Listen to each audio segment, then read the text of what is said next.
नोटबंदी पर Delhi high court का फैसला आ गया है।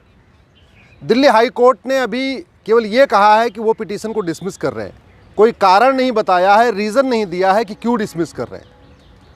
हमने जो पीआईएल फाइल किया था उसमें ये कहा था कि आरबीआई खुद ये मान रहा है कि 3.25 लाख करोड़ डंप हो चुका है, यानी 3.25 लाख करोड़ तहखानों में जमा हुआ है। इसका मतलब हुआ कि ये जो 3.25 लाख करोड़ रुपए है ये भ्रष्ट थानेदारों का है, भ्रष्ट तहसीलदारों का है, भ्रष्ट जजों का है जो पैसा लेके गलत फैसला देते हैं। ये जो 3.25 लाख करोड़ है ये घूसखोरों का है, जमाखोरों का है, मिलावटखोरों का है, कालाबाजारियों का है, नशा तस्करों का है, मानव तस्करों का है। ये 3.25 लाख करोड़ उन बदमाशों का है जो किडनैपिंग करते हैं और पैसा इकट्ठा करके रख लेते हैं अपने तहखाने में।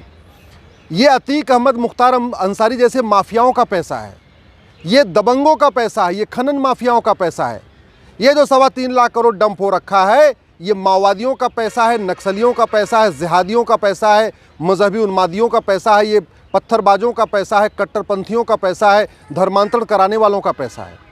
ये जो 3.25 लाख करोड़ डंप हो रखा है ये पूरी तरीके से देश विरोधियों का पैसा है, देशद्रोहियों का पैसा है, गद्दारों का पैसा है। और जब भारत में टोटल 225 करोड़ बैंक खाते खुल चुके हैं, 48 करोड़ जनधन खाते हैं, फिर सेविंग अकाउंट है, फिर करंट अकाउंट है, फिर पोस्ट ऑफिस का अकाउंट है, फिर पीपीएफ अकाउंट है, टोटल भारत में इस समय 225 करोड़ बैंक खाते हैं। परिवार 30 करोड़ है भारत में और खाते 225 करोड़। भारत का हर परिवार बैंक से जुड़ चुका है। 30 करोड़ परिवार रहते हैं और 130 करोड़ आधार बन चुका है, तो भारत के हर परिवार के पास आधार कार्ड भी है। तो मेरी ये मांग थी कि कम से कम बैंक में जो लोग पैसा जमा करने आ रहे हैं उनका आधार देखा जाए, ये देखा जाए कि जो पैसा आ रहा है वो वही आ रहा है या किसी और से जमा करवा रहा है। दूसरा, पैसा ये अकाउंट में ही जमा होना चाहिए, ये मेरी मांग थी। अकाउंट में जमा करने का 2 फायदा। पहला, सरकार को लगभग 1 लाख करोड़ रुपए टैक्स मिल जाता, क्योंकि आरबीआई खुद ही कह रहा है 3.25 लाख करोड़ तहखानों में जमा है, डंप हो चुका है, आउट ऑफ सर्कुलेशन है। तो 3.25 लाख करोड़ अगर खातों में आता तो 1 लाख करोड़ सरकार के खाते में आ जाता। दूसरा, ये जब 3.25 लाख करोड़ खाते में आता तो सरकार को भी पता चलता कि ऐसे कौन लोग हैं जो न नौकरी पेशा है, न धंधा व्यापार करते हैं, न कभी इनकम टैक्स देते हैं, फिर इतना पैसा उनके पास कैसे आ गया। तो काला धन भी पकड़ में आ जाता, काले धन का स्रोत भी पकड़ में आ जाता, और जो गलत काम करने वाले हैं वो भी पकड़ में आ जाते। अल्टीमेटली आदमी पैसा लेके जासूसी कर रहा है, पैसा लेके गद्दारी कर रहा है, पैसा लेके किडनैपिंग कर रहा है, पैसा लेके मर्डर कर रहा है, तो उनको पकड़ना बहुत आसान था। इसलिए मैंने मांग किया था। अब फैसला चूंकि आया नहीं है, कोर्ट ने केवल एक लाइन बोला है, डिसमिस्ड। क्यों डिसमिस किया है कोई रीज़न अभी तक नहीं पता चला।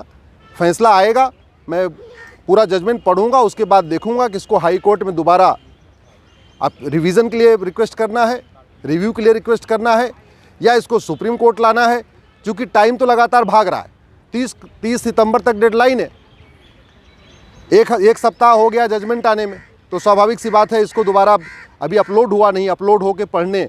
अब मैं ये देख रहा हूँ कि इसको करना क्या है, लेकिन मेरा ये मानना है कि तत्काल सरकार को इस पे कॉग्निजेंस लेना चाहिए।